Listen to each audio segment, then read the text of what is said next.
ஆன்மீக சொந்தங்கள் அனைவருக்கும் அன்பான மாலை வணக்கம். நாம் நம்மளுடைய சேனலில் தொடர்ந்து நிறைய சுவாரஸ்யமான ஆன்மீகம் சார்ந்த தகவல்களை தாங்க பார்த்துட்டு வந்துட்டு இருக்கோம். அந்த வரிசையில் இந்த பதிவில் வரக்கூடிய சூரிய கிரகணத்தன்று உருவாகக்கூடிய அமாவாசையானது எத்தகைய மாற்றங்களை உண்டு பண்ண போகுது அப்படின்றதையும், இந்த அமாவாசையோடு இணைந்து வரக்கூடிய கிரகணத்தில் இந்த விஷயங்களை எல்லாம் செய்யக்கூடாது அப்படின்னு சாஸ்திரங்கள் சொல்லியிருக்கக்கூடிய விஷயங்களை பற்றி தான் நம்ம தெரிஞ்சுக்க போகிறோம்.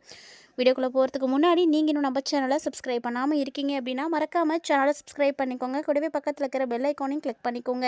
அப்போ தான் நாங்கள் போடக்கூடிய வீடியோக்கள் எல்லாமே உங்களுக்கு நோட்டிஃபிகேஷன் உடனுக்குடன் வந்தடையும். நீங்களும் பார்த்து பயன்பெறலாம். வாங்க வீடியோக்குள்ளே போகலாம். ஒரு ஆண்டில் நடக்கக்கூடிய முக்கியமான நிகழ்வுகளில் ஒன்று அப்படின்னா அதுதான் கிரகணம். வானத்தில் நடக்கக்கூடிய இயற்கையான நிகழ்வு அப்படின்னாலுமே கூட இந்த கிரகணம் அப்படிங்கிறது மத முக்கியத்துவத்தில் ரொம்பவே முக்கியமானது அப்படின்னு சொல்லலாம். கிரகண நேரத்தில் கோவில்கள் எல்லாமே அடைச்சிடுவாங்க. அதிலும் இந்த ஆண்டு நடக்கக்கூடிய கிரகணம் முதல் சூரிய கிரகணம். வானத்தில் உங்களுக்கு நிலவு தென்படாத அமாவாசை நாளில் தான் இது ஏற்பட போகுது. பொதுவாக இந்த கிரகணத்தை கண்களால் பார்க்க முடியுமா அப்படின்னா கண்டிப்பாக இந்தியாவில் பார்க்க முடியாது. சூரிய கிரகணம் நிகழக்கூடிய நேரத்தில் பூமியில் இருள் சூழ்ந்திருக்கும். பலவிதமான மாற்றங்கள் ஏற்படும். அப்படிங்கிறதுனால தான் இந்த சூரிய கிரகணம் அப்படின்ற ஏற்படக்கூடிய நேரத்தில் எல்லாருமே ரொம்ப பாதுகாப்பாக இருக்கணும் அப்படின்னு சொல்லுவாங்க. அதுவும் கிரகண நேரத்தில் இந்துக்கள் பார்த்திங்கன்னா ஒரு சில விஷயங்களை முக்கியமாக தவிர்க்க வேண்டும் அப்படின்னு இந்து மதத்தில் சாஸ்திரங்கள் சொல்லியிருக்கு. இதனால் என்னென்ன பாதிப்புகள் ஏற்படும் அப்படின்னு ஜோதிட சாஸ்திரங்களும் ஒரு சில விளக்கங்களை கொடுத்துருக்காங்க. அதாவது சூரிய கிரகணம் அப்படிங்கிறது அமாவாசையில் தான் வரும். அமாவாசையோடு வரக்கூடிய கிரகணம் அப்படின்றதுனால ரொம்ப கவனமாக தான் இருக்கணும். இந்த ஆண்டு நிகழக்கூடிய கிரகணம் பார்த்திங்கன்னா பிப்ரவரி மாதம் 17ஆம் தேதி செவ்வாய்க்கிழமை அன்னைக்கு நிகழ இருக்குது. ஸோ இது மூலமாக உங்களுக்கு நிறைய விஷயங்கள் மாற்றங்களை கொடுக்கும். பொதுவாக அமாவாசை அப்படிங்கிறது முன்னோர்களை வழிபாடு செய்யறதுக்குரிய நாள். ஸோ இந்த நாளில் முன்னோர்களை வழிபாடு செய்யும் பொழுது நமக்கு நிறைய மாற்றங்களானது கிடைக்கும். கிரகணம் ஏற்படுது அப்படின்னா பூமிக்கும் சூரியனுக்கும் இடையே சந்திரன் கடந்து போகும்போது சூரிய கிரகணம் அப்படின்னு ஏற்படும். இதனால் பூமியில் சந்திரனுடைய கதிர்கள் விழாது. பூமியில் இருள் சூழ்ந்தது போல் தோற்றம் இருக்கும். ஸோ இந்த கிரகணத்தை இந்தியாவில் பார்க்க முடியாது. அதனால் இந்த நாட்களில் ரொம்ப கவனமாக தான் இருக்கணும். இரவு நேரத்தில் தான் ஏற்படுது இந்த கிரகணம். இருந்தாலும் ஒரு சில குறிப்பிட்ட விதிமுறைகளை நீங்கள் ஃபாலோ பண்ணிட்டீங்க அப்படின்னா ரொம்ப நல்ல மாற்றங்கள் கிடைக்கும். அமாவாசையில் வரக்கூடிய கிரகணம் அப்படின்றதுனால பெருசாக நமக்கு பாதிப்புகள் ஏற்படாமல் இருக்க ஒரு சில விஷயங்களை நீங்கள் செய்கிறத தவிர்க்கணும். அதை பற்றி தான் நம்ம பார்க்க போகிறோம். கிரகண காலம் அப்படிங்கிறது வானத்தில் ஏற்படக்கூடிய ஒரு அற்புதமான நிகழ்வு. ஒரு குறிப்பிட்ட நேரத்தில் மட்டும் ஏற்படும். அந்த ஒரு குறிப்பிட்ட நேரத்தில் தான் ஒரு சில விஷயங்களை நம்ம தவிர்க்கணும் அப்படின்னு சொல்கிறோம். ஆனால் கிரகணம் துவங்கிறதுக்கு முன்னாடியே சூத காலம் அப்படிங்கிறது தொடங்கிடும். சூத காலம் அப்படின்னா 12 மணி நேரத்துக்கு முன்னாடியே ஆரம்பிச்சிடும். சந்திர கிரகணம் அப்படின்னா 5 மணி நேரத்துக்கு முன்னாடியே சூத காலம் தொடங்கிடும். ஸோ இந்த காலகட்டங்களில் ஒரு சில விஷயங்களை கண்டிப்பாக தவிர்க்கணும். அதில் முக்கியமானது என்னென்னா இந்த நேரத்தில் சாப்பிட்றத தவிர்க்கணும். அதே மாதிரி சமைக்கிறதையும் தவிர்க்கணும். கிரகண நேரத்தில் நீங்கள் உணவு சாப்பிட்றது மட்டும் இல்லாமல் தண்ணீர் குடிக்கிறத கூட தவிர்க்கணும். கிரகணத்தோடு வரக்கூடிய அமாவாசை அப்படிங்கிறதுனால கட்டாயமாக அந்த நாளில் அசைவத்தை நீங்கள் தவிர்க்கணும். இது குண்டலினுடைய சக்தியை பாதிச்சிடும். ஸோ ஜீரண சக்தியை பாதிக்கும். இதனால் நிதி இழப்புகளை நீங்கள் பார்க்குற மாதிரி இருக்கும். அதே மாதிரி இந்த காலகட்டங்களில் நீங்கள் செய்யக்கூடிய ஒரு சில விஷயங்கள் மகாலட்சுமி தாயாருக்கு கோபத்தை ஏற்படுத்தி கொடுக்கும். தொடப்பம் அப்படிங்கிறது மகாலட்சுமியோடு தொடர்புடைய ஒரு பொருள். அதனால் அந்த தொடப்பத்தை அமாவாசை அன்னைக்கு கண்டிப்பாக வாங்கக்கூடாது. அப்படி வாங்கினீங்கன்னா மகாலட்சுமி கோபப்படுத்தும், பணப்புழக்கம் பாதிப்படையும், மருத்துவ செலவு ஏற்படும், ஒரு சில மோசமான விளைவுகள்லாம் ஏற்படும். அதனால் கட்டாயமாக அந்த தினத்தில் தொடப்பம் வீட்டுக்கு வாங்கிட்டு வராதிங்க.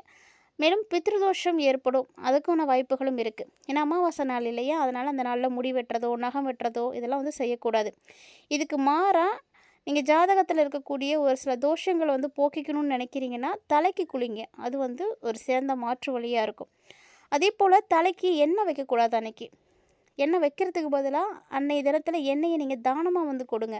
அது ஒரு மாற்று வழியாக இருக்கும்.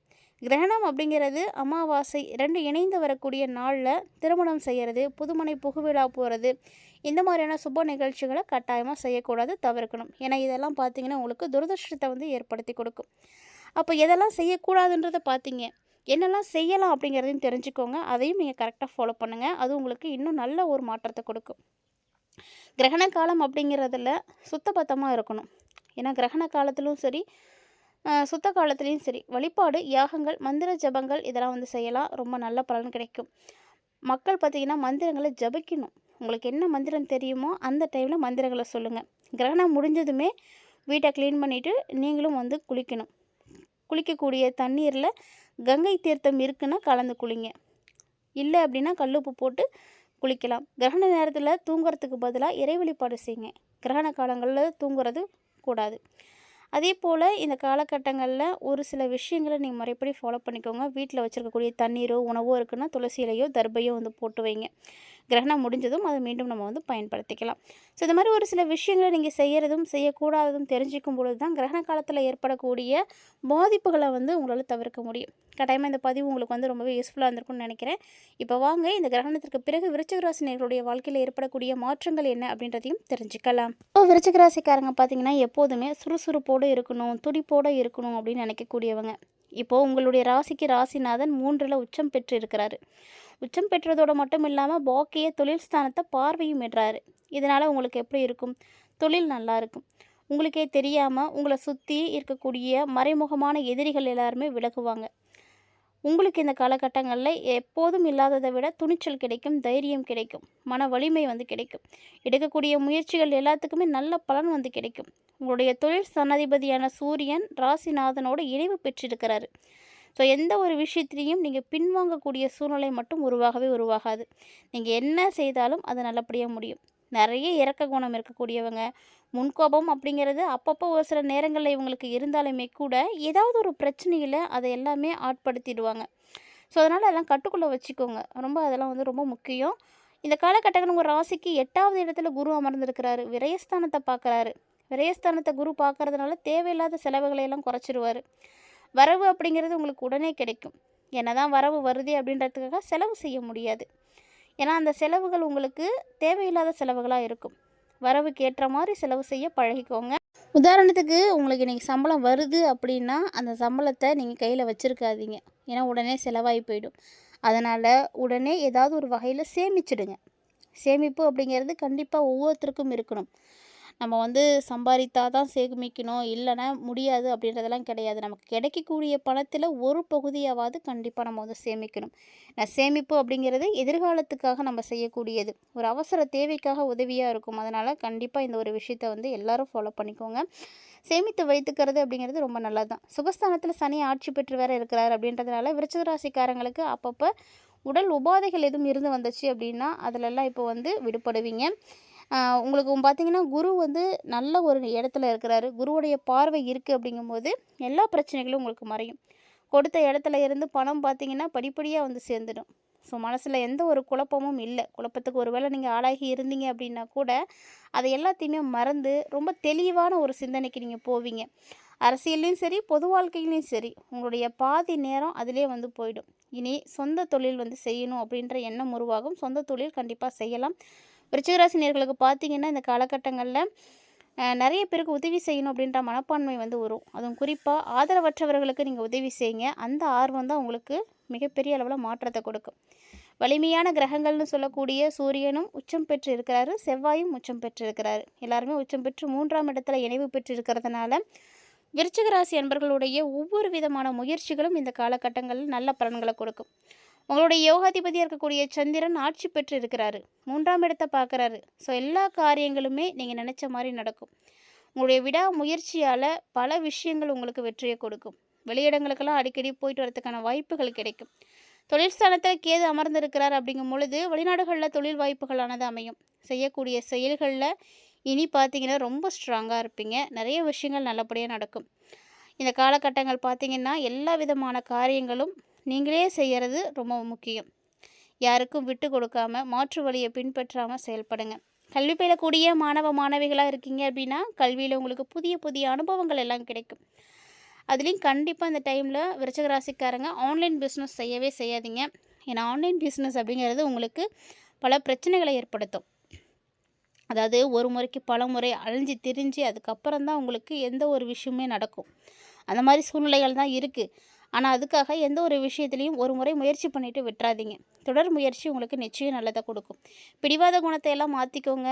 நிறைய உயிர்களிடத்து அன்பு செலுத்துங்க. ஏன்னா ஆல்ரெடி பார்த்தீங்கன்னா விருச்சிக ராசிக்காரர்களுக்கு இரக்க குணம் அப்படின்றது அதிகமாகவே இருக்கும். அந்த சமயத்தில் நீங்கள் இன்னும் நிறைய பேர்கிட்ட அன்பு செலுத்தும் பொழுது எல்லாரையுமே உங்களுடைய வசமாக்கிக்க முடியும். அன்பு ஒன்று தான் இந்த காலகட்டங்களில் எல்லாத்தையும் மாற்றும் அப்படின்றத உணர்ந்து செயல்படுங்க. கண்டிப்பாக இந்த பதிவும் உங்களுக்கு ரொம்பவே யூஸ்ஃபுல்லாக இருந்திருக்கும்னு நினைக்கிறேன். இருந்தாலுமே கூட கிரகநிலைகள் அப்படிங்கிறது மோசமாக இருக்கும் பொழுது ஏற்படக்கூடிய பாதிப்புகளை யாராலையும் தவிர்க்க முடியாது.